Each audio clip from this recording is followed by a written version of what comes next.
Assalamualaikum warahmatullahi wabarakatuh. Apa kabar kawan-kawan sekalian?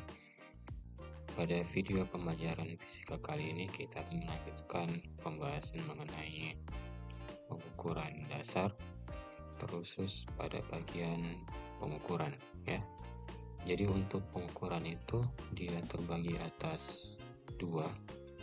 Yang pertama pengukuran tunggal dan pengukuran berganda. Oke, jadi untuk video kali ini kita akan fokus untuk mendiskusikan secara singkat mengenai materi pengukuran tunggal.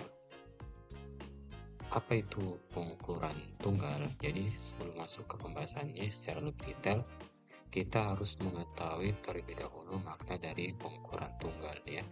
Jadi pengukuran tunggal itu merupakan ukuran langsung dari satu besaran sebanyak satu kali pengambilan data. Jadi misalkan kita ingin mengukur panjang suatu benda menggunakan penggaris, jadi kita cukup mengukur satu kali saja. Ataupun menimbang massa benda menggunakan timbangan neraca ataupun timbangan pasar cukup dengan satu kali pengambilan data, itu namanya pengukuran tunggal. Oke.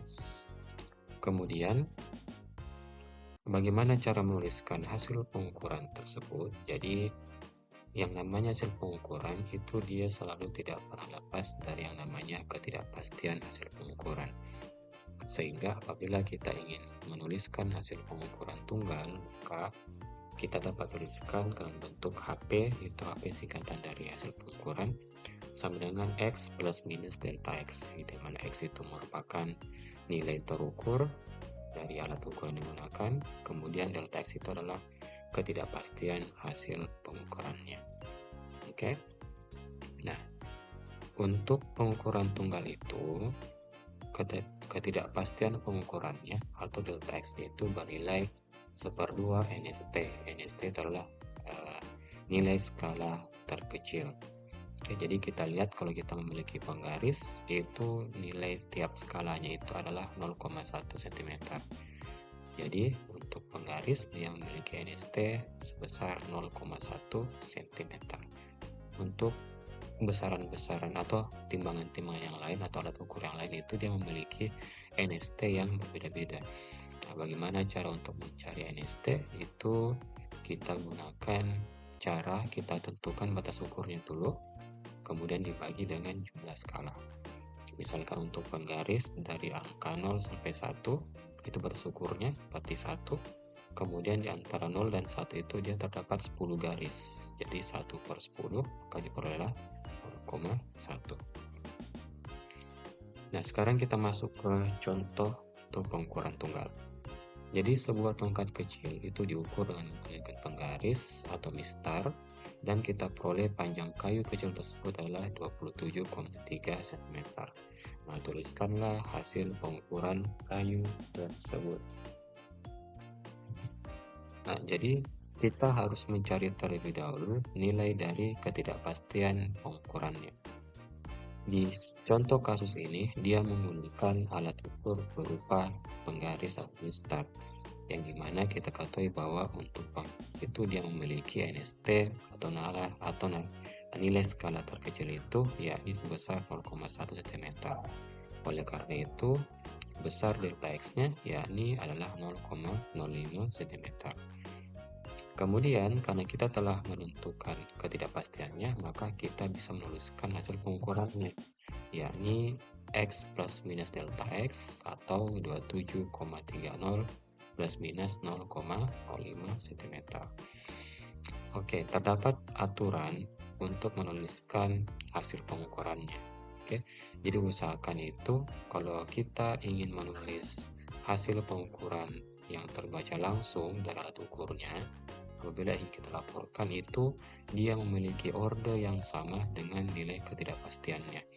Maksudnya kan pada soal itu dia 27,3, sementara untuk ketidakpastian 0,05, di mana untuk ketidakpastian itu memiliki dua angka di belakang koma. Oleh karena itu hasil pengukurannya juga bila kita melaporkannya dia juga harus memiliki dua angka di belakang koma. Oleh karenanya kita tambahkan 0 di belakang angka 3, maka diperoleh 27,30 plus minus 0,05 cm. Artinya apa? Artinya bahwa rentang pengukuran panjang kereta tersebut itu dia berada di antara 27,29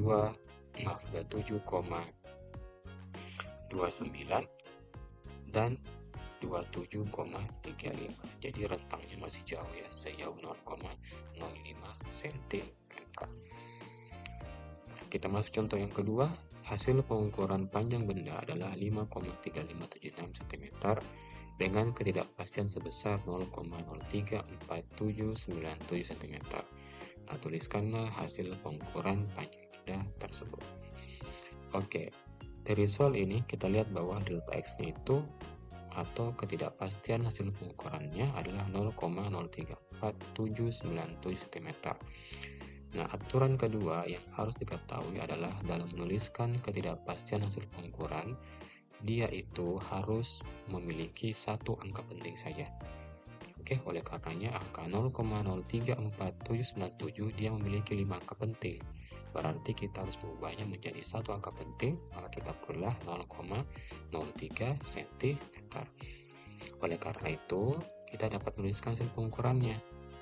Oke, jadi hasil pengukuran yakni 5,36. Nah, angka 5,3576 itu dia tereduksi lagi harus memiliki order yang sama dengan nilai ketidakpastian hasil pengukurannya. Karena dia berada dua angka di belakang koma, maka kita juga harus mengubah ini menjadi dua angka di belakang koma.